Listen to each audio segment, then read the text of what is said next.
ఓం తత్సత్.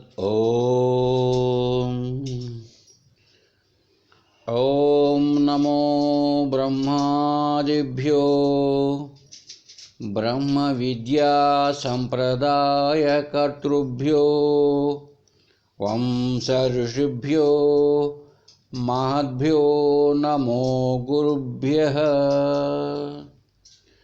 ఓం నారాయణం పద్మభువం వసిష్ఠం శక్తిం చ తత్పుత్రపరాశరం చ వ్యాసం శుకం గౌడపాదం మహాంతం గోవిందయోగీంద్రమథాస్య శిష్యం శ్రీశంకరాచార్యమథాస్య పద్మపాదం చ హస్తామలకం చ శిష్యం తం త్రోటకం వార్తికకారికమన్యాన్ అస్మద్గురూన్ సంతతమానతోస్మి.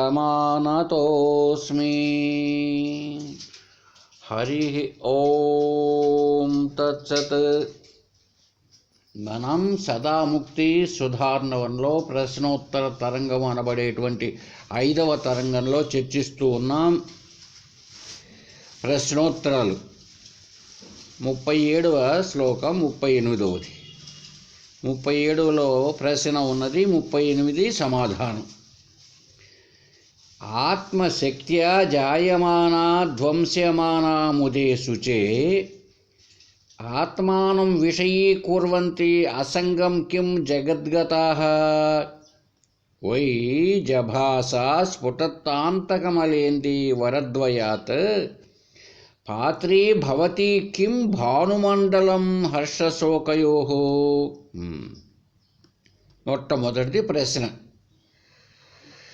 ఏమండి, ఆత్మ అనాత్మ, ఆత్మ లేక శరీరం లేదా పరమాత్మ లేక జగత్తు, ఈ రెండు అన్యోన్య అధ్యాసలాగా కలిసిమెలిసి ఉన్నట్టు కనిపిస్తున్నది కదా మనకు.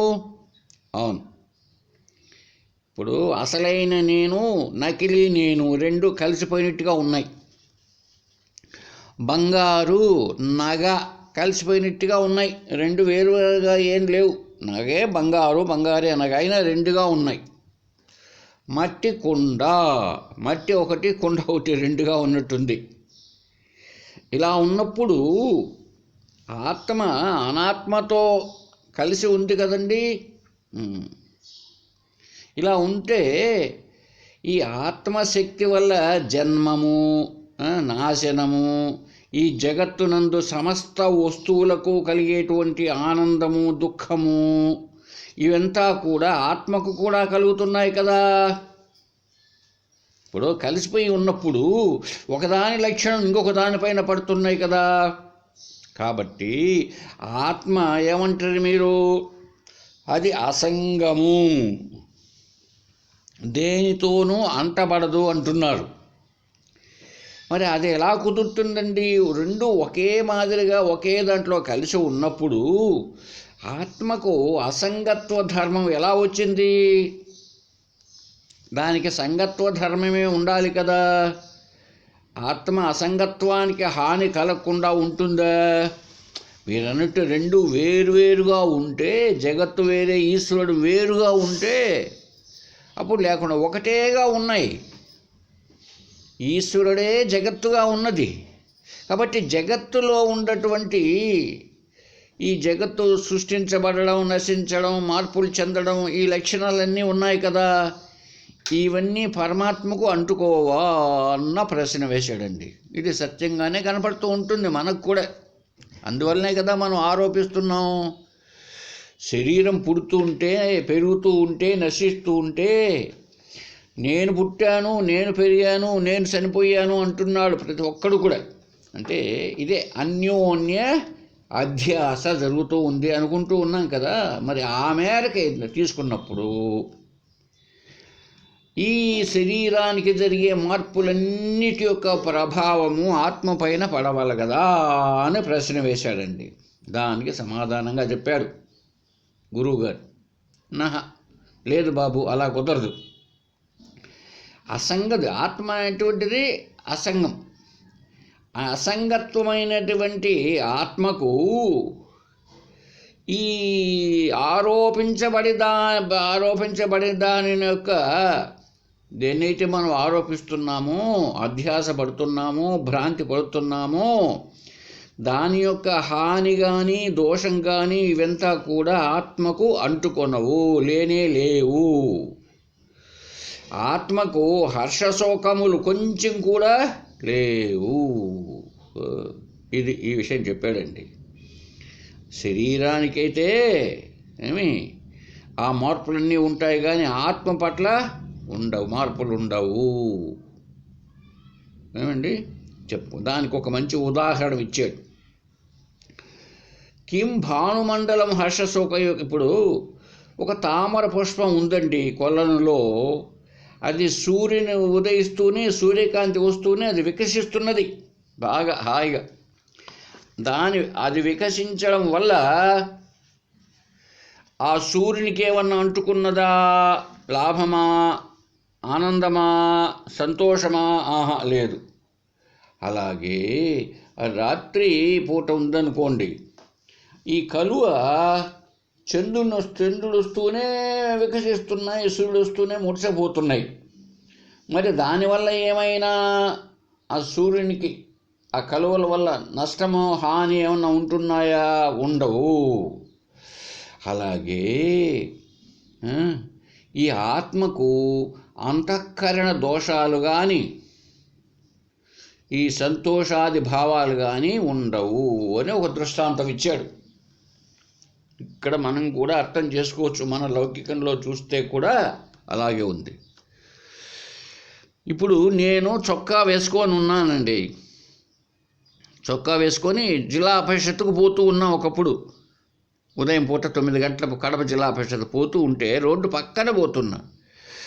వాడు ఏం చేశాడంటే, ఒక లారీ వాడు నా వైపుకు దగ్గరగా రానిచ్చాడు. అక్కడ గుంత ఉన్నది. గుంతలో ఎక్కేటప్పటికి ఆ బురద నీళ్ళంతా నా చొక్కా మీద పడ్డాయండి.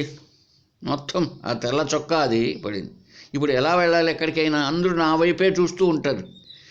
ఎక్కడికి పోకుండా, ఆఫీస్కి వెళ్లకుండానే లాడ్జికి వెళ్ళి రూమ్ తీసుకొని అక్కడ చొక్కా ఉతుక్కొని సాయంత్రం వరకు 3 గంటల వరకు అప్పుడు పోవాల్సి వచ్చింది కదా. ఇప్పుడు చూడండి, ఈ చొక్కాకు అంటుకున్న బుడద నాకు అంటుకుంటున్నదా? ఇప్పుడు లాడ్జికి వెళ్ళి ఎందుకు ఉతుక్కున్నాను? అది నా చొక్కా. నా చొక్కాకు అంటుకున్న బుడద నాకేం అంటుకోలేదు. ఎందుకు? నా చొక్కాను గురించి నాకు తెలుసు. నేను చొక్కాను తెలుసుకుంటూ ఉండేవాడినే కానీ నేను చొక్కాను కాదు. అవును కదండి. వాసాంసి జీర్ణాన్ని యదా విహాయ చదువుకోనున్నాం భగవద్గీతలో. ఈ శరీరానికి నశింపుంది, జీర్ణిస్తూ పోతుంది, నశించిపోతుంది, మళ్ళా పుడుతుంది, మళ్ళా పెరుగుతుంది. అయినా ఆత్మకు ఎటువంటిది అంటదు కదా. మన అనుభవంలో ఉంది. ఎందుకని? నేను సాక్షిని.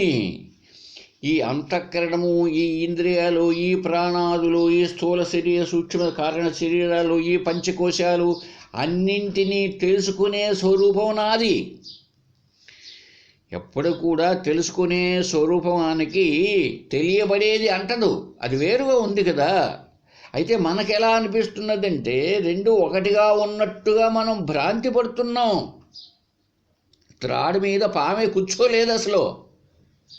కాబట్టి పాము లక్షణాలు తాడుకేమైనా అంటుకుంటాయా? ఆ విషయం కాస్త తాడులో వచ్చి, ఇంతవరకు పాముగా చూసాం, తాడును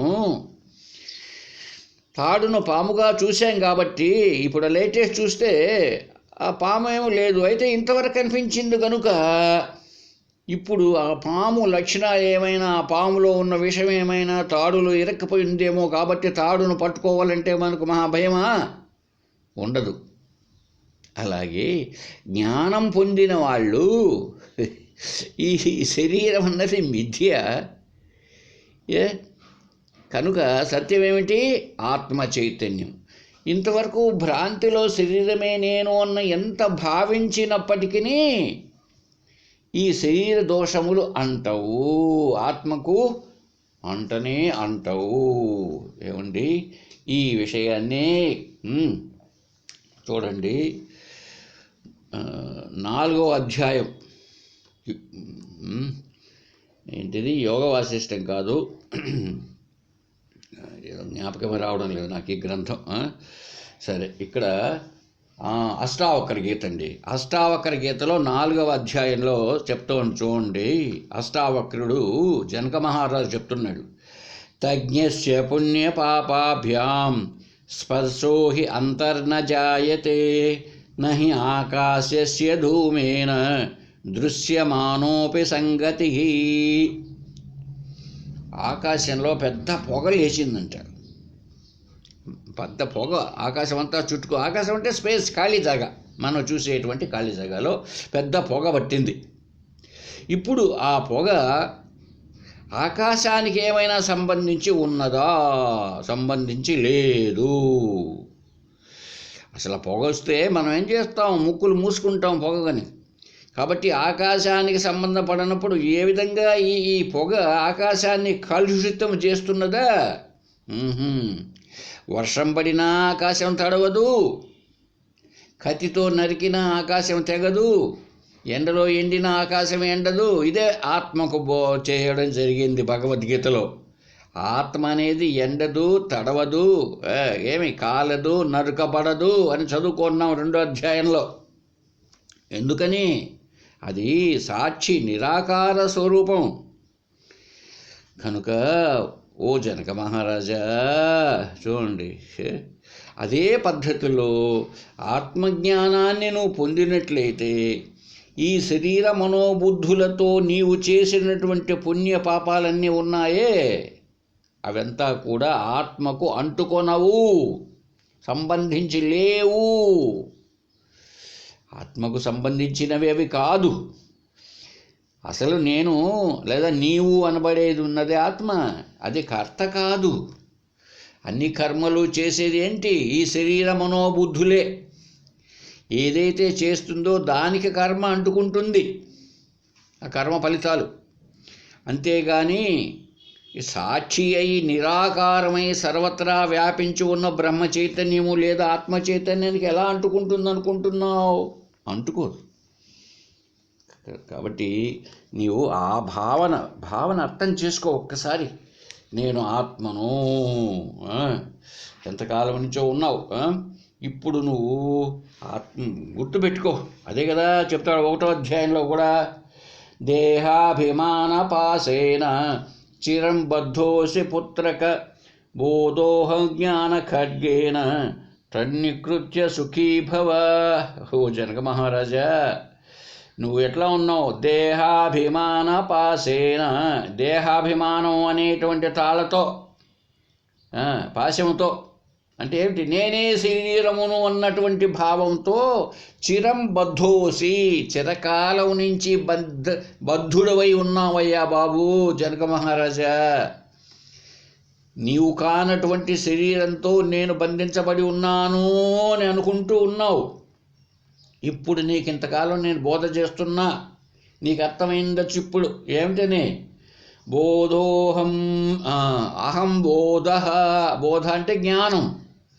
నేను జ్ఞాన స్వరూపాన్ని, చిత్తును అంటే సత్చిత్ ఆనంద స్వరూపాన్ని అనేటువంటి ఈ భావన తెచ్చుకొని ఏం చేయాల? జ్ఞాన ఖడ్గేన, ఇటువంటి జ్ఞానము అనేటువంటి కత్తి తీసుకో. ఏకత్తయ్య అహం జ్ఞాన రూప, అహం సచ్చిదానంద, అహం బ్రహ్మాస్మి అనే జ్ఞానము అనే కత్తి తీసుకొని తన్నికృత్య సుఖీభవ. ఆ తాడు ఉందే పాశము, నేను శరీరము అనే పాశంతో బంధించబడినాను అని అనుకుంటూ ఉన్నావు కదా, దాన్ని నికృత్య తెంపి ఆ తాడును తెగ్గొట్టి సుఖీభవ, సుఖంగా ఉండవయ్యా జనక మహారాజా. ఎంతెంత కన్యాల నుంచి, ఎంతెంత కాలము నుంచి అవుతో నీవు నేనే శరీరాన్ని అనే భావనతో ఉన్నావు. అదే పెద్ద బంధం. ఎందుకు? నువ్వు కాని శరీరాన్ని నీవు అనుకోవడమే పెద్ద బంధం. నిజానికి బంధం అన్నది లేదు. నీవు అధ్యాసపడ్డావు, భ్రాంతిపడి బంధం అనుకున్నావు. కలలో పులుచ్చి నీ తలకాయ కోరికింది, ఇప్పుడు ఏం చేయాలి? నువ్వు నిద్రలేవయ్యా, చాలు. ఆ పులిని తుపాకీ తీసుకొని కాల్చాల్సిన అవసరం లేదు. అలాగే ఇప్పుడు నువ్వు జ్ఞానరూపేణ జాగ్రత్త ప్రాప్యవరాన్ని బోధత లే, నిద్రలో ఉన్నావు. ఓ ఇంకా నేను జీవుడినైన భ్రాంతిలో ఉన్నావు జనక మహారాజా. బోధోహం జ్ఞాన ఖడ్గేన అహం బోధ, నేను చిత్తస్వరూపాన్ని అనేటువంటి కత్తి తీసుకో, ఆ త్రాడును నరికివేయి, నీకుండే బంధాన్ని నరికివేసి చంపేసేవయ్యా. అంతేగాని నీవు కాదయ్యా బాబు, నువ్వు ఎందుకు అనుకుంటున్నావు? నువ్వు చెప్తా విను. నీకు నా పృథివీ నా జలం నా అగ్ని నా వాయు ద్యోర్నవా భవాన్ ఏషాం సాక్షిణమాత్మానం చిద్రూపం విద్ధి ముక్తయే. ఈ కనిపిస్తున్నాయి చూడు, ఈ భూమి, నీరు, అగ్ని, గాలి, ఆకాశం అనబడే పంచభూతాలు, లేదా ఈ పంచభూతాల చేత ఏర్పడినటువంటి స్థూల సూక్ష్మ శరీరాలు ఉన్నాయి, లేదా ఈ పంచభూతాలు పంచీకరణం చెంది ఇదో ఈ స్థూల జగత్తుగా ఏర్పడి ఉన్నది. నీవెవరో తెలుసా? ఏషాం సాక్షిణం ఆత్మానం, నీవు ఆత్మవు, వీటికి సాక్షివి. నీకు ఆ పంచభూతాలతో సంబంధమే లేదు. ఇంకా చిత్రూపం, నువ్వు కేవల జ్ఞాన స్వరూపమైన బ్రహ్మ చైతన్యానివి. విద్ధి, తెలుసుకో. ముందు ఒక్కసారి తెలుసుకోవయ్యా. ఈ పంచభూతాల చేత ఏర్పడిన శరీరం ఎందుకు అవుతావు? రేపు సస్తే శరీరం మట్టి పాలు లేదా బూడిద పాలు అవుతున్నది కదా. మరి ఇది ఎందుకు అవుతావు నువ్వు?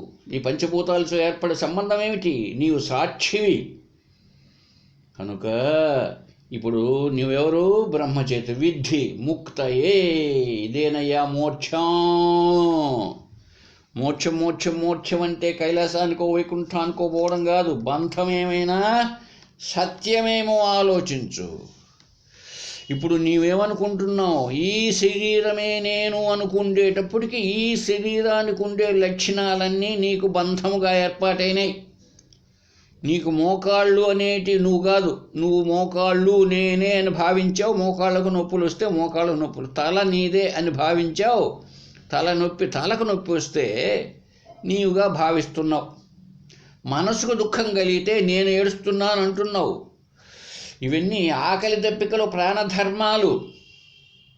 ఆకలి దప్పిక అనేది నీ ప్రాణధర్మాలు. అవి వాటిల్లో అవి ఉంటే, అలాగే శోకమోహములు మనోధర్మాలు. జరామరణములు, ముసలితనము, చావు అనేటువంటివి ఈ స్థూల శరీర ధర్మాలు. అవి వాటి ధర్మాల్లో అవి చెరిస్తూ ఉన్నాయి. అయినా నువ్వేమనుకుంటున్నావు? అమ్మా నేను శస్తిని, నేను పుర్తిని అంటున్నావు. నాకు ఏడుపు వస్తున్నది అంటున్నావు. నీవు సాక్షివి. ఒక్కసారి ఆలోచించు. నీవు ఏడ్చేటువంటి వాడివా, ఏడ్పును తెలుసుకునేటువంటి వాడివా, శోకమును అనుభవించేవాడివా, ఆ అనుభవాన్ని తెలుసుకునేవాడివా? నీ మనసులో దుఃఖం ఉన్నది, నీకు తెలుస్తూ ఉన్నది, నీకు సంబంధం కాదు. బాగా గుర్తుపెట్టుకో జనక మహారాజా అని చెప్పాడండి. కాబట్టి ఆత్మకు అసంగత్వ ధర్మానికి ఎటువంటి హాని ఉండదు. అంతేనండి.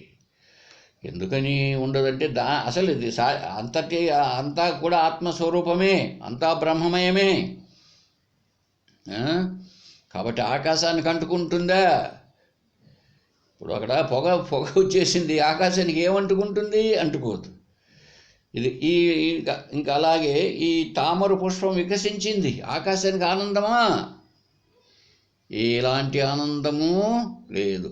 ఈ విషయాన్ని ఇంతకుముందు కూడా చాలాసార్లు చెప్పుకొనున్నాం. పొద్దు ములుస్తూనే సూర్యుడు వచ్చాడు. సూర్యుడు వస్తూనే నిన్ననే అనుకుంటా, నిన్ననో మొన్ననో కూడా చెప్పుకొనున్నాం. ఉదయం ములుస్తూనే ఇంట్లో ఉండే ఆడవాళ్ళు పొయ్యి దగ్గరికి పోతారు వంట చేయడానికి. కొంచెం మగవాళ్ళు భక్తి ఉండేవాళ్ళు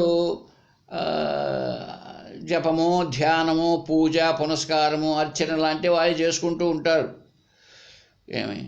ఇక వేరే లక్షణం, దొంగగా ఉండేవాడు దొంగతనం చేయడానికి పోతూ ఉంటాడు. ఇవన్నీ ఏమైనా సూర్యునికి అంటుతాయా అంటే అంటవు. మరి సూర్యుని వల్లనే ఏర్పడినటువంటిది, సూర్యుని వల్లనే వచ్చినటువంటిది సూర్యునికి ఏమైనా అంటుకుంటుందా? అంటుకోదు. అసలు ఇంకా ఏంటంటే అంటుకోకుండా ఎలా ఉంటుందండి అనే ప్రశ్న రావచ్చు. ఇప్పుడు ఈ జగత్తు ఏర్పడడానికి కారణం ఎవరు? పరమాత్మ. ఆయనే తాను వివర్తవాదం అంటే తన స్వరూపాన్ని మార్పు చెందకుండా జగత్తుగా కనిపిస్తున్నాడు. ఆత్మయే శరీరంగా కనిపిస్తున్నది, తను మార్పు చెందకుండా. బంగారే తన రూపాన్ని కోల్పోకుండా నెక్లెస్గా ఉంది. నెక్లెస్ అవుతానే బంగారు గింగారుగానో, బంగారు వెండిగానో, బంగారు ఇత్తలిగానో మారిపోవడం లేదు. అది బంగారు బంగారుగానే ఉన్నది, ఎంతటి రూపనామాలు ధరించినా. అవును కదండి, అంతే, ఎంత చెందిన. అలాగే అంటే అర్థం ఏమిటి? ఇప్పుడు నెక్లెస్ తయారు కావడానికి ఎవరు నిమిత్త కారణం, ఉపాదాన కారణం? బంగారే. అలాగే ఈ జగత్తుకి కారణం ఎవరు? పరమాత్మ స్వరూపం. మరి జగత్తుకు కారణం పరమాత్మ అయినప్పుడు, అదే ఉపాదానం, అదే నిమిత్త కారణం అయినప్పుడు ఈ జగత్తులో జరిగేటువంటి కర్మకాండకంతా కారణమైన పరబ్రహ్మను ఎలా అంటుకుంటుంది? చిన్న ఎగ్జాంపుల్ చెప్పుకున్నాం ఎప్పుడో ఇంతకు ముందట్లోనే. ఈ సముద్రంలోనూ, చెరువుల్లోనూ, కాలువల్లోనూ ఉండే నీరంతా సూర్యరశ్మికి వేడైపోయి ఆవిరైపోయి ఆకాశంలో మేఘాలు ఏర్పడి వర్షం పడుతుంది అని చిన్నప్పుడు చదువుకున్నాం మనం. టీచర్లు చెప్పారు, ఇలా వర్షం పడుతుంది అంటే మేఘాలు ఏర్పడతాయని. ఇప్పుడు సూర్యుని చేత ఏర్పడినటువంటి మేఘములు సూర్యుని కనపడనీయకుండా చేసినాయి కదా మనకు. సూర్యుని కనపడేయడంలే. అంత మాత్రంతో సూర్యునికి ఏమైనా ఇబ్బందికరమా? లేదు. ఢమఢమ ఊరుములు మెరుపులతో పెద్ద బ్రహ్మాండమైన వర్షం పడుతోంది. ఏమి మధ్యాహ్నప్పుడు అనుకోండి, ఏమైనా సూర్యునికి ఇబ్బందికరమా? ఎలాంటిది లేదు, అంటనే అంటదు. ఎందుకు? ఈ వర్షం పడడానికి, మేఘాలు తయారు కావడానికి కూడా అదే కారణం, ఆ సూర్యుడే. కాబట్టి దీని లక్షణాలు ఆత్మకు, జగత్తు లక్షణాలు ఆత్మకు అంటవు. అది ఎప్పుడు కూడా ఆత్మ అసంగం. అందుకే కదా మనం ఏం చెప్పుకున్నాం? అసంగోహం, అసంగోహం. నేను అంటే ఇక్కడ శరీరంతో కాదు, శరీరము కానటువంటి నేను. అసంగోహం, అసంగోహం, అసంగోహం. పునః పునః. మళ్ళీ మళ్ళీ నువ్వు గుర్తు చేసుకో బాబు. మళ్ళీ మళ్ళీ, ఒకసారి కాదు, మళ్ళీ మళ్ళీ మళ్ళీ గుర్తు చేసుకుంటారా? నేను అసంగుడను, నాకు ఎలాంటి టచ్ లేదు, ఏమీ నాకు అంటదు. బాగా గుర్తు చేసుకుంటురా ఈ విషయాన్ని. ఎందుకో తెలుసా? ఇంతకాలం నాకు అంటుకుంది, నేను పుట్టాను చచ్చాను అనుకుంటూ ఉన్నావు నువ్వే. ఇప్పుడు ఏం చేయాలి తెలుసా నువ్వు? అసంగోహం, అసంగోహం, అసంగోహం. పునః పునః. సచ్చిదానందరూపోహం అహం ఏవాహమవ్యయః. నేను అసంగుడను, దేనితోనూ అంటనివాడను, నేను నిర్లిప్తుడను. మళ్ళీ మళ్ళీ ఈ విషయాన్నే భావించాలి. పునః పునః, మళ్ళీ మళ్ళీ అనుకో. సచ్చిదానందరూపోహం, నేను సత్యచిత్త ఆనందమయ స్వరూపాన్ని. అహం ఏవ అహం, నేను నేనే. అహం అవ్యయ, నాకు నాశనము లేదు. ఈ చొక్కా చినిగిపోతుంది కానీ నాకు కొత్త చొక్కా వేసుకుంటానంటామే భగవద్గీతలో, అంతేగాని నాకు ఎలాంటి సంబంధం లేదు.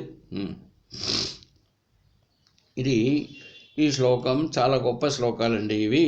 చూడండి. నిత్యశుద్ధ విముక్తోహం నిరాకారోహమక్షరః భూమానందస్వరూపోహం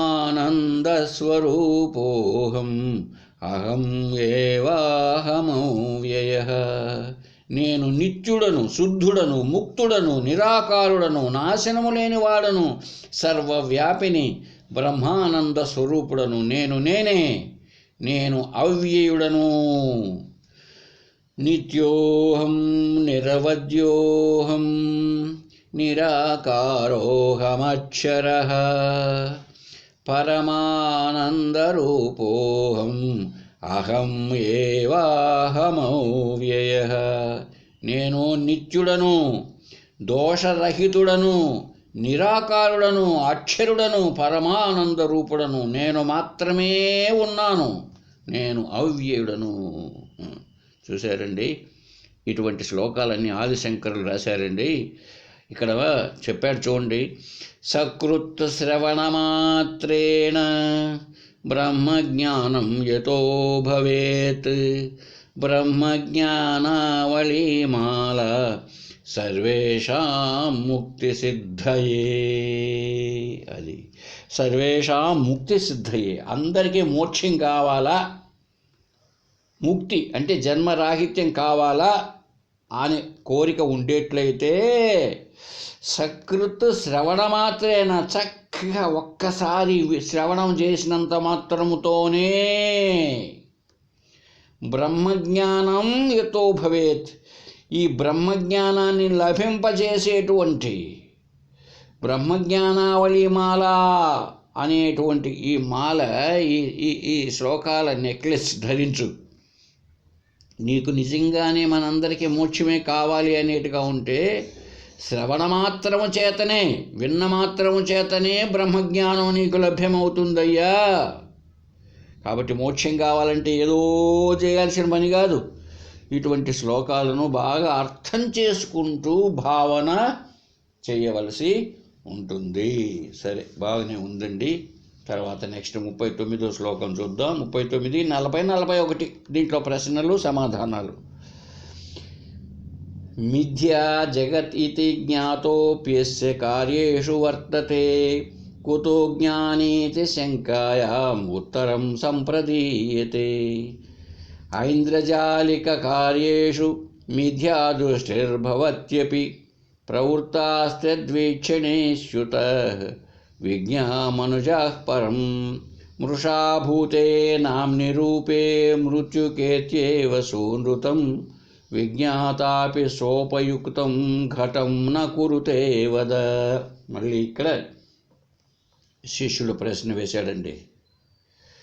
ఏమండి, మిథ్యా జగత్తిది జ్ఞాతోపి అస్య కార్యేషు వర్తతే అడుగుతున్నాడు. స్వామి, ఈ జగత్తంతా మిథ్య, ఈ కనిపించే జగత్తంతా మిథ్య. జ్ఞాతోపి తెలుసుకున్నాడు ఒకడు జ్ఞాని. ఈ మిథ్య అని తెలిసిన తర్వాత అస్య కార్యేషు వర్తతే కుతః, ఇప్పుడు ఈ పనులన్నీ ఎలా చేస్తాడండి?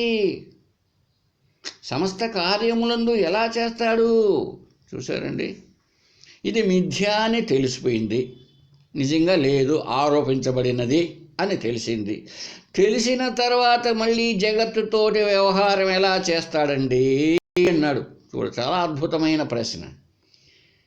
ఇప్పుడు అది కాదు స్వామి, ఏట్లే పోయినారు మట్ట మధ్యాహ్నప్పుడు నీరు లేని ఏట్లేకి, అంటే ఎడారి లాంటి దాంట్లోకి. అక్కడ ఎండ పడేటప్పుడు ఇసుక పైన నీళ్లు కనపడుతున్నాయి, ఆ నీరు మిథ్య అని తెలిసిపోయింది. ఇప్పుడు నీళ్ళ కోసం ఎవడైనా పరిగెత్తుతాడా? పరిగెత్తాడు. మరి అలాగే ఈ శరీరం మిథ్య అని తెలిసిపోయింది, మిథ్యే. మన పొద్దున్న ఎందుకండి ఇడ్లీ సాంబార్ దోశ పూరి వడ, ఎందుకు? మిథ్య కదా, ఇదంతా మిథ్య. ప్రపంచం మిథ్య. ఇంకెందుకు?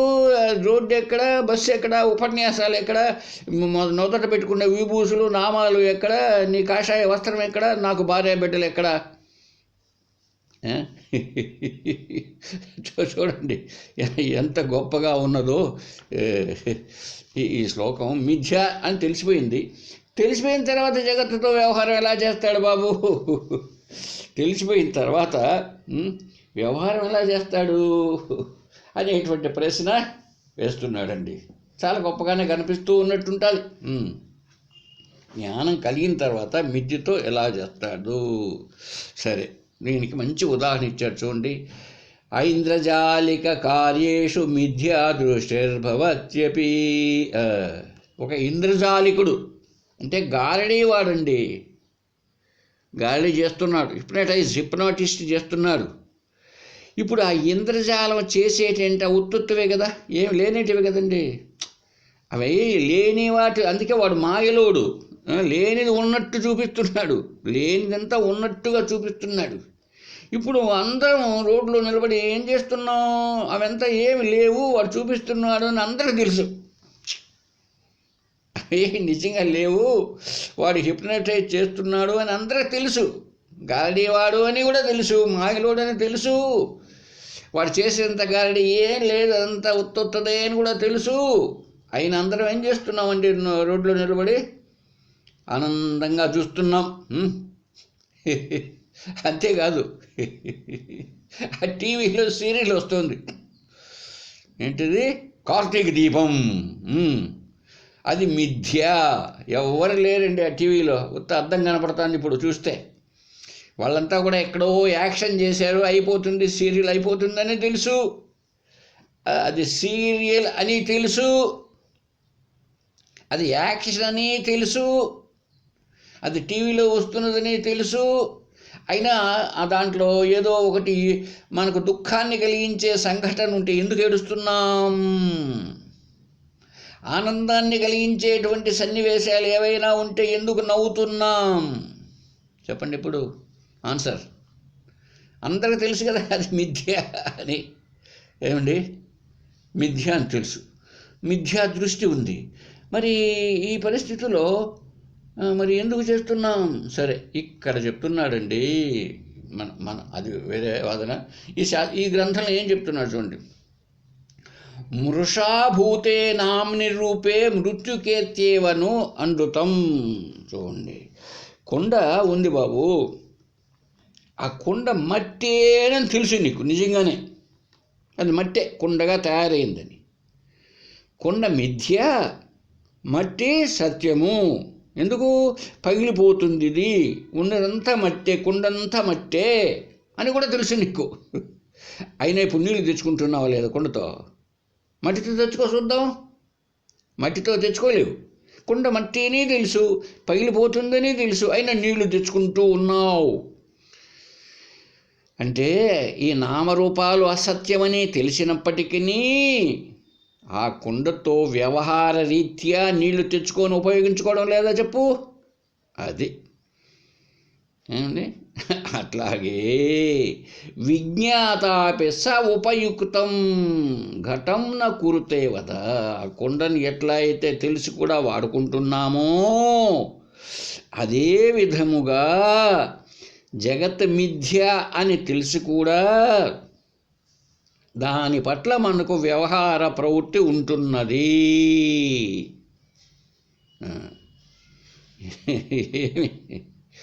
తర్వాత ఇంకా కూడా మనం చెప్పుకుంటే, ఇంకా మనం వ్యాఖ్యానం చేసుకుంటే చాలా చాలా ఇప్పుడు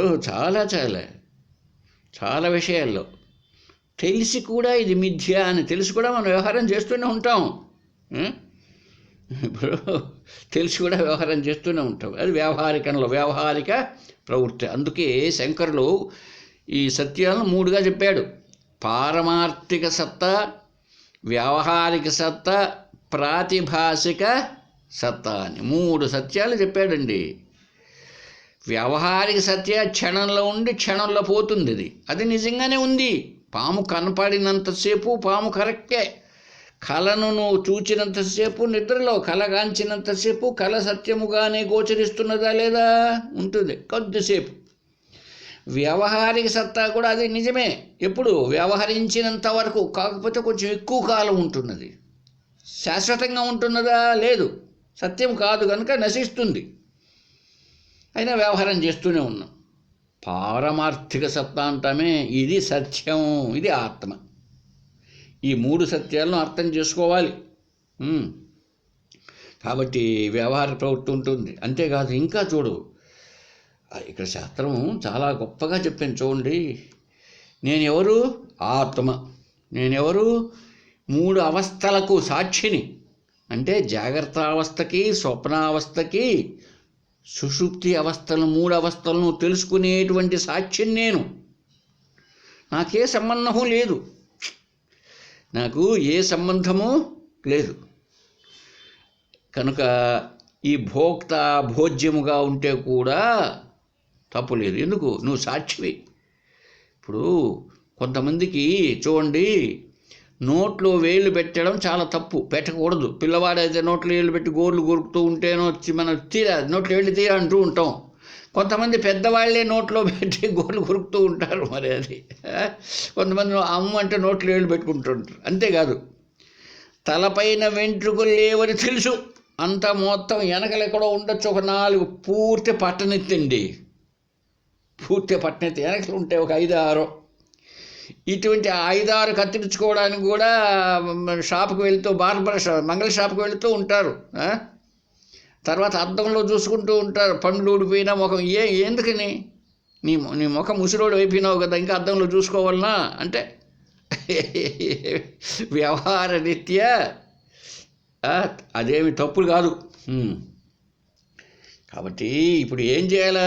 దాన్ని మార్చడం కాదు కావాల్సింది, మిథ్యను మార్చడం కాదు. ఈ ద్వైత వ్యవహారం అంతా కూడా అవస్థాజనితం. ఈ 3 అవస్థల్లోనేనండి, 3 అవస్థలు పాలవుతూ ఉన్నాం కనుక మనం ద్వైత వ్యవహారం అంతా ఉంది. ఇప్పుడు ఇదంతా అవస్థల వల్ల కలుగుతూ ఉన్నది. నేను సాక్షి, ఇది తెలుసుకోవాలి నువ్వు, అది మిథ్య అని కాదు, ఇది తెలుసుకోదగినది, ఇది నువ్వు సాక్షివే, కాదని ఎవరన్నారు? నువ్వు సాక్షివి, ఏ సంబంధం లేదు, ఇది మిథ్యే, ఇది మిథ్య. కనుక తెలుసుకోవాల్సిందేంటి? మిథ్య అని తెలుసుకోవాలి. ఒకసారి అర్థం కావడానికి ఒకప్పుడు ఏదో ఒక మంచి ఎగ్జాంపుల్ ఇచ్చానండి. 10th క్లాస్లో సోషల్ టీచర్ ఏం చేశాడంటే ఇండియా మ్యాప్ పెట్టాడండి, బోర్డు పైన వేసి చూపిస్తున్నాడు. రే అబ్బాయి లేరా, ఇదోరా ఢిల్లీ, ఇది అన్నాడు. వేసిన ఎక్కడ? వరల్డ్ మ్యాప్లో ఇది ఢిల్లీ, ఇది భ్రమరావతి, ఇక్కడి నుంచి ఇలా ట్రైన్లో రావచ్చు విజయవాడకు, రైలు మార్గం అని అంతా చూపిస్తున్నాడు. నిజానికి అది ఢిల్లీనా అంటే కాదు, అది కేవలం ఒక చుక్కలాగా ఉంది, ఒక లైన్ ఉంది అక్కడ, అంతే. అలాగే జాతీయ జెండాను ఎగరవేస్తున్నాం మనం ఆగస్టు 15, జనవరి 26 తేదీల్లో, అది గుడ్డపేలిక కానీ అది ఏముంది? నువ్వు అనుకున్నావు, వ్యవహరిస్తున్నావు. ఒక 3 గుడ్డపేలికలను పట్టుకొని జాతీయ జెండా అనుకుంటున్నావు, వ్యవహరిస్తున్నావు. నిజంగా అదేనా భారతదేశం? అదే భారతదేశం అంటే అదేనా? కాదు కదా. మరి భారతదేశం అంటే అదే. ఆ గుళ్ళో ఒక రాయిని తెచ్చిపెట్టి మలిచి, గుండు రాయిని శివలింగం అని పెట్టేస్తే దాన్ని ఓం నమ శివాయ అని కొలుస్తున్నావు నువ్వు. తెలుసు నీకు రాయిని, నీకు రాయిని తెలియదు. అది కొనుక్కొని వచ్చింది మనమే. ఆళ్ళగడ్డకు పోయినాం, అక్కడ బాగా తయారు చేస్తారండి శివలింగాలవి, బాగా రాతిని బాగా చెక్కి తయారు చేస్తారు. తెచ్చారు, పెట్టారు ఇక్కడ. తెలుసు నీకు రాయేనని, అయినా రాయిని దేవుడిగా భావించలా? ఎందుకు భావిస్తున్నావు అంటే మరి మిథ్య కదా అది. రాయి ఏంటి? మిథ్య. కనుక అది కాదు నువ్వు పొందవలసినది. ఇది ఏం లేదు, అలా కనిపిస్తున్నది. మిథ్యతోటే మనం వ్యవహారం చేస్తున్నాం, లౌకిక వ్యవహారం కూడా. చైను బంగారే, ఏమండి, చెవులకు పెట్టుకునే కమ్మలు బంగారే, కాబట్టి అది బంగారే, ఇది బంగారే, సత్యరూపేణ. కాబట్టి రేపటి నుంచి నేను ఈ చెవులు పెట్టుకుంటే కమ్మలను మెడలో వేసుకుంటాను, మెడలో వేసుకునేటువంటి చైన్ను చెవులు పెట్టుకుంటాను అని అన్నదనుకోండి ఒక అమ్మగారు, అది కుదురుతుందా? కుదరదు. ఏది ఎట్లా వ్యవహరించాలనో అలాగే వ్యవహరించాలి. బట్ సత్యం ఏమిటి? బంగారు. బంగారు కనుక ఈ కమ్మలు నేను మెడలో వేసుకుంటాను, అంత బంగారే కదా. కుదరదు బాబు. అందుకే వ్యవహారిక సత్యమా పారమార్థిక సత్యమా అన్నది ఆలోచించాలి. కాబట్టి నువ్వు తెలుసుకోవాల్సిందేంటి? ఆత్మ సాక్షి అని తెలుసుకోవాలి. అది ఉందా లేదా, అదే ఇదే అనేది కాదు. అలా తెలుసుకున్నప్పుడే ఇంకా బంధం లేదు, మోక్షమే. ఇంకా సుఖ దుఃఖాలు అవేమీ అంటవు. అదే కదా. అదే యోగ వాసిష్టంలో చూడండి ఒక్కసారి. యోగ వాసిష్టంలో ఎలా ఉంటాడో తెలిసినటువంటి వాడు చెప్తున్నాడు. శ్రీరామచంద్రుడికి వశిష్ఠుడు ఎంత అద్భుతంగా చెప్పాడో చూడండి.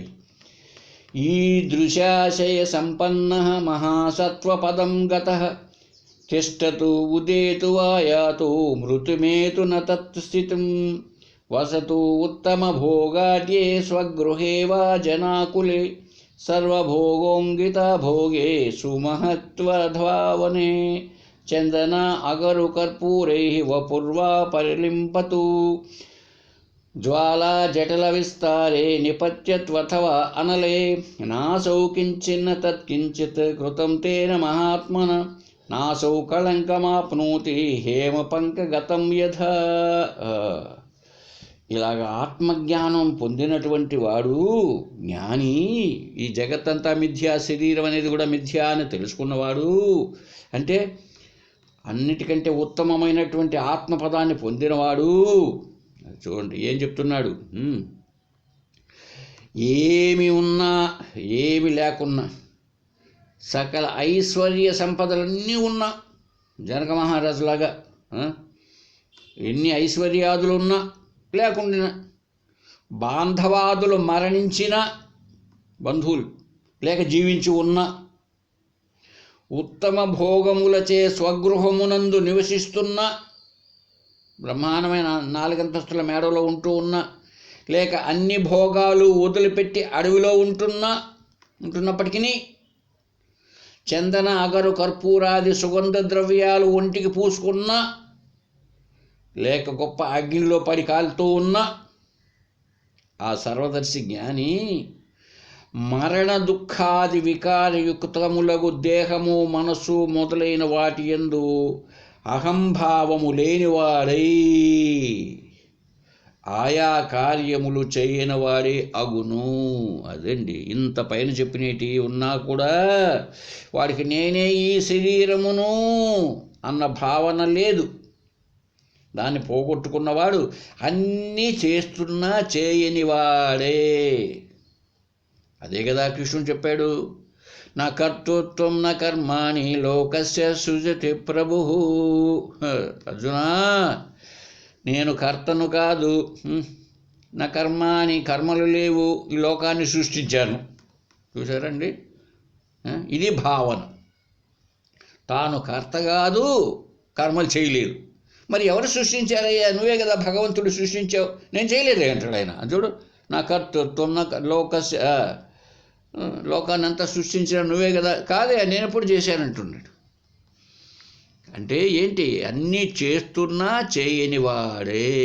ఎందుకు? తాను సాక్షి ఏది అంటదు. దానికి ఒక మంచి ఉదాహరణ ఇచ్చారండి. బురద ఎందు పడిన బంగారు వలే, బురదలో పడిందండి బంగారు,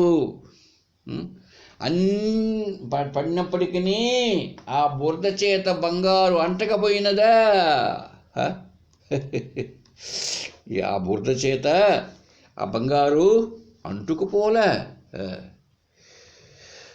అది కాబట్టి బురదలో పడింది కదా బంగారు, మా బురదంతా అంటకపోయిందే, ఎట్లా చేయాలా? నేను చెప్తూనే ఇంతకుముందు అదే పనిగా లాడ్జీలో రూమ్ తీసుకొని చొక్కా ఉతుక్కున్నట్టు బంగారుని అంతా ఉతకేద్దామా? ఏం పడినా ఒక్క పైసా ధర ఏమి తగ్గదు, ఊరికే నీళ్ళతో కడిగేస్తే పోతుంది అది. కనుకనే ఎలా ఉండాలి రామా తెలుసా నీకు?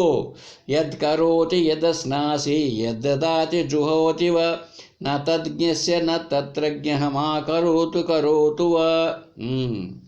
ఈ ఆత్మజ్ఞానాన్ని పొందినవాడు, ఇదంతా మిథ్యా అని నిశ్చయం చేసుకున్నవాడు, సమస్త కార్యములందు ఎట్లా ప్రవర్తిస్తున్నాడయ్యా అని కదా నువ్వు ప్రశ్న వేసినావు. చూడు, యోగ వాసిష్టను అంటే వాసిష్ఠ రామాయణంలో వశిష్ఠుడు శ్రీరామచంద్రుడితో ఏం చెప్తున్నాడో విను.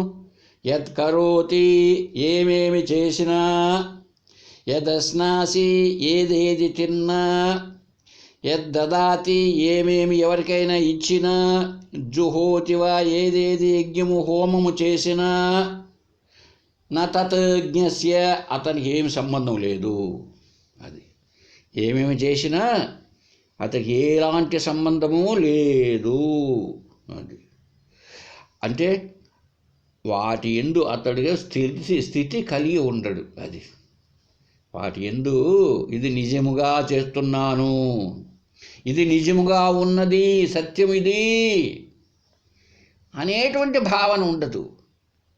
ఎలా ఉంటుంది మరి? ఇదంతా మిథ్యా అనే భావన ఉంటుంది. కాబట్టి మా కరోతువ ఆ కార్యాలు చేసినా చెయ్యకుండినప్పటికీ వాటితో సంబంధరహితుడయ్యే ఉంటాడు. అది బాగా గుర్తుపెట్టుకోవాలండి మనం ఇటువంటివి చేసిన. ఎందుకు? నీకు జ్ఞానంగా అది మిథ్య అని తెలుసు. మిథ్య అని తెలిసే మిథ్యతోటి వ్యవహారంగానే, అది సత్యం అని తెలిసి కాదు, మిథ్య అనే తెలిసే మిథ్యతోటి వ్యవహారం చేస్తున్నాడు. ఎవరు? ఈ జ్ఞాని. కాబట్టి ఎలా అయితే ఇంద్రజాలం మిథ్య అని తెలిసి మనం అందరం చూస్తున్నామో, మిథ్యే మరి ఎందుకు చూడాలి? మిథ్య అని తెలిసి మనం ఎందుకు చూడాలయ్యా? మిథ్య కదా? కాదు, మిథ్యతో పాటే మనం ఆనందం కానీ సుఖం కానీ దుఃఖం కానీ పొందుతూ ఉన్నట్టు మనకు వ్యవహారికంలో ఉంటూ ఉన్నది. కాబట్టి దానివల్ల ఎలాంటి నష్టం లేదు. మా కరోతువ ఆ పనులను చేసినను చెయ్యకున్నను వాటితో సంబంధమే లేదండి. అది మిథ్య. ఇప్పుడు ఏదైనా అంతే కదండి. ఒక్కోసారి వర్షం పడితే ఆకాశంలో ఇంద్రధనుస్సు ఏర్పడుతుంది. ఇంద్రధనుస్సు ఏర్పడితే మనం చూసి ఆహా ఎంత బాగుంది అంటున్నాం. ఏం బాగుంది? అక్కడ ఏముందని ఏమీ లేదు. చివరికి అక్కడికి పోతే ఏముండదు. సూర్యరశ్మి నీటి దాంట్లోంచి పోయినప్పుడు 7 రంగులుగా విడిపడుతుంది. సైన్స్ చదువుకున్న వాళ్ళు తెలుసు. ఒక పట్టకంలో నుంచి కాంతిని పంపిస్తే అది కూడా 7 రంగులుగా విడిపడుతుంది. అంతేగాని అక్కడేదో ఒక ఇంద్రధనుసులాగా లేదు. అయినా ఏం చేస్తున్నాం? మనం ఆనందాన్ని అనుభవిస్తున్నాం.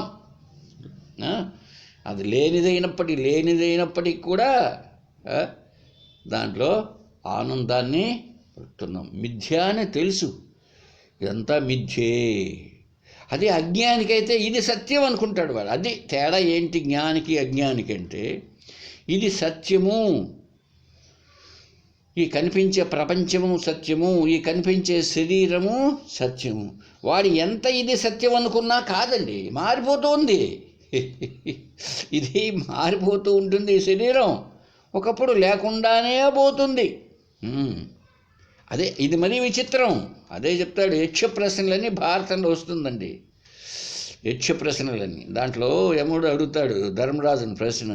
అన్నిటికంటే గొప్ప విచిత్రం ఏంటయ్యా ధర్మరాజు అంటే, ప్రతి ఒక్కడికి తాను చనిపోతానని, తాను ఈ లోకాన్ని వదిలిపెడతానని తెలుసు, అయినప్పటికీ తాను శాశ్వతుడను, ఈ లోకంలో ఎల్లప్పటికీ ఉంటాను అనుకోనే జీవిస్తుంటాడు అన్నాడు. అంతే కదా మరి? అంతే కదా, ప్రతి ఒక్కడికి తెలుసండి. దీన్ని శ్మశాన వైరాగ్యం, ప్రసూతి వైరాగ్యం అంటారు. శ్మశాన వైరాగ్యం అంటే మనకు కావలసిన వాళ్ళు చనిపోయినప్పుడు తీసుకుపోయేటప్పుడు అనుకుంటూ పోతారంట. చూడ మంచి ఆయన చనిపోయారు, రేపు మన గతి కూడా ఇంతే కదా, చాలా మంచి వ్యక్తిరా చనిపోయిన ఆయన, రేపు మనకు కూడా అంతే కదా. తీరపోయి ఆ శవాన్ని కాల్చేసి వస్తేనే మళ్ళీ మొదలు పెడతాడు వీడు అనేక చెడు పనులన్నీ. అలాగే ప్రసూతి వైరాగ్యం, ఆడవాళ్ళు అనుకుంటారంటే డెలివరీ ఎప్పుడు ఏమని, ఆ పెయిన్స్కు తట్టుకోలేక బిడ్డను కనలేక ఇంకా వద్దు తండ్రి, నేను నా భర్తతో సంబంధం పెట్టుకోను, ఇదేంది నరకంగా ఉంది, పెట్టుకోను. అంతే, 3వ నెల 5వ నెల బిడ్డకు వయసు వస్తానే మళ్ళీ మామూలు యథానం గతి. అలాగే కాబట్టి మిథ్య అని తెలిసినంత మాత్రంతోనే సమస్త కార్యాల్లో ప్రవేశము లేదు. శూన్యం కాదు బాబు, జగత్తు శూన్యం కాదు, జగన్ మిథ్య. మిథ్య అంటే ఏంటి? ఇంకొక దానిపైన ఆధారపడి ఉన్నది. అంతేకాదు, ఇక్కడ ఇంకొక జ్ఞానికి యొక్క సౌలభ్యం ఏమిటంటే, అతడు మిథ్యను కూడా సత్యంగానే చూస్తూ ఉంటాడు. మిథ్య అన్నది లేదు, అసలు మిథ్య అన్నదే లేదు, ఉన్నది ఒకటే అయినప్పుడు మన రెండోది ఎక్కడండి? నెక్లెస్ అనేది ఉంది, బంగారే ఆ రూపేణా కనపడుతూ ఉంది, బంగారే ఆ రూపేణా కనపడుతున్నది. ఇప్పుడు వచ్చే నష్టం ఉన్నది ఒకటే. ఇది మిథ్య, ఇది సత్యము అన్న భావన కూడా ఉండదన్నమాట జ్ఞానికి. ఆత్మజ్ఞానం దృఢపడిన తర్వాత అదే చెప్పుకుంటేమే మనం బ్రహ్మార్పణం బ్రహ్మ హవి బ్రహ్మాగ్నౌ బ్రహ్మణాహుతం బ్రహ్మైవ తేన గంతవ్యం బ్రహ్మకర్మ సమాధిన. భగవద్గీతలో చెప్పుకొని ఉన్నాం మనం. ముఖ్యంగా భోంచేసేటప్పుడు చెప్పుకుంటారు ఈ శ్లోకాన్ని. తినేవాడు బ్రహ్మమే, తినబడునది బ్రహ్మమే, అంతా అదంతా యజ్ఞమే, ఈ హోమమే. ఏంటండి అప్పుడు ఇక రెండవది ఎక్కడ ఉన్నది ఒకటే, ఉన్నదే అలా కనిపిస్తున్నది, ఉన్న మట్టే కుండలాగా కనిపిస్తున్నది. అయితే మనం ఏమనుకుంటున్నామంటే రూపనామాలుగా కనిపిస్తున్నది కాబట్టి రూపనామాలు మిథ్య, వస్తు రూపేణా కాదండి. ఇప్పుడు నెక్లెస్ రూపేణా మిథ్య కాదండి. బంగారుతో పోల్చుకున్నప్పుడు బంగారు సత్యము, ఈ నెక్లెస్ మిథ్య. అంటే ఆ పేరు అంతేగాని నెక్లెస్ మిథ్య. మిథ్యగా నాకు ఇచ్చేవయ్యా నెక్లెస్, అమ్మగారు నాకు ఇచ్చేయండి కాదు, నెక్లెసే అయ్యా బంగారు, నెక్లెసే బంగారు, ఇంక మిథ్యేది, నెక్లెసే బంగారు, కొండే మట్టి, ఇంకెక్కడ వేరే ఎక్కడుంది? ఈ దృష్టి చాలా గొప్ప దృష్టి. వాళ్ళు అంతటినీ చూస్తూ ఉన్నా తను కూడా ప్రతి ఒక్కదాన్ని సర్వభూతస్థమాత్మానం సర్వభూతాని చ ఆత్మని చూడండి.